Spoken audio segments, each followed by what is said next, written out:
一般針灸嘅流程呢，首先醫師咧就會用75% 嘅酒精消毒雙手先，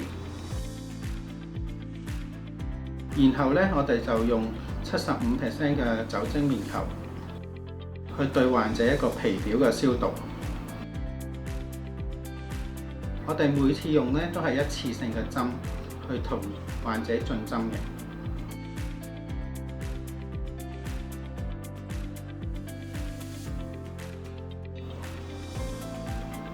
當我哋出針之後呢，我哋啲針就會放入一個廢針箱入邊，咁由專業人士回收。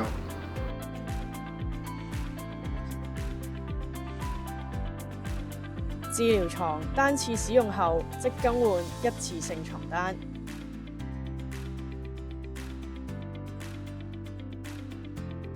每日開診前同結束後，以消毒劑清潔治療床、座椅、牆面同所有接觸表面。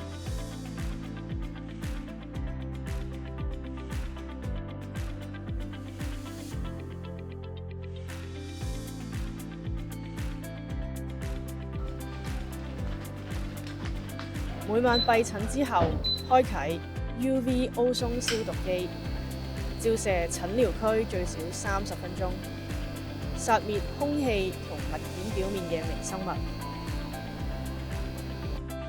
重複使用嘅針灸輔助工具，例如拔罐器、艾灸盒等，需存放喺 UV 消毒櫃，照射最少60分鐘之後，先可以再次使用。